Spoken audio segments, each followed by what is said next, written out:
has his stumps shattered by bows, and Australia only 19 ahead. But watch the wicket.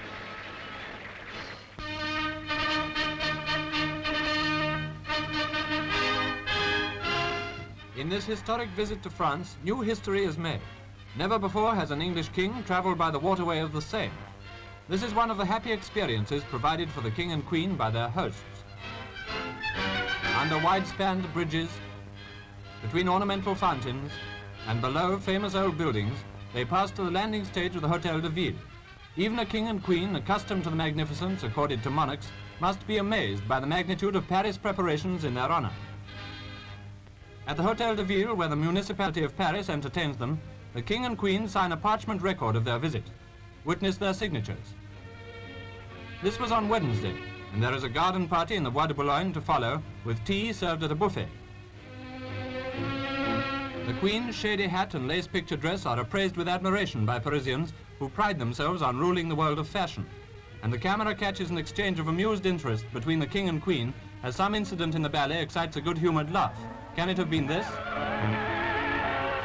We won't dwell upon the performance because so many other engagements await their majesties.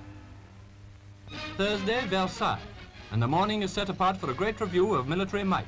50,000 fighting men are on parade for this great spectacle as the King stands beside President Lebrun on a saluting base outside the former palace of French monarchy.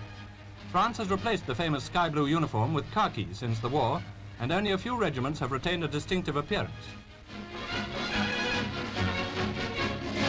Of these, however, the Chasseurs Alpins are one, and the little men from the French Alps march past, skis on shoulder, at their characteristic fast pace.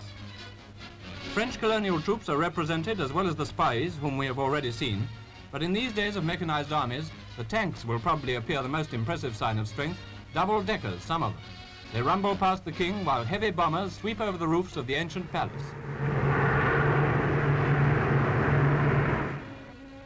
The Hall of Mirrors in this palace is one of the famous rooms of the world, and the King and Queen are entertained to luncheon among memories and manners which recall the days of Louis XIV. Here it was that the German Empire was founded in 1871, and France accepted the invaders' terms of peace. Here, the tide of war being reversed, Germany signed the Versailles Treaty in 1919. Today, only the sentiments of amity and hospitality fill the room as Queen and President converse. Presently, a move is made to the chapel of Louis XIV, where a sacred concert is given amid an audience dressed in the costumes of the Ancien Régime.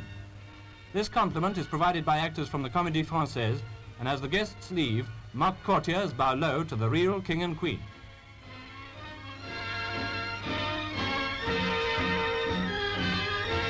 So through the beautiful gardens of Versailles, preserved in all their loveliness by Republican France, the King and President and Queen and President's wife return to Paris. Villers-Bretonneux, the last ceremony in France, and it is President Lebrun who is received on this occasion, for the soil of the Great War cemeteries has been endowed by France on those nations whose dead lie therein. Australian veterans line the aisle through which the King and Queen and President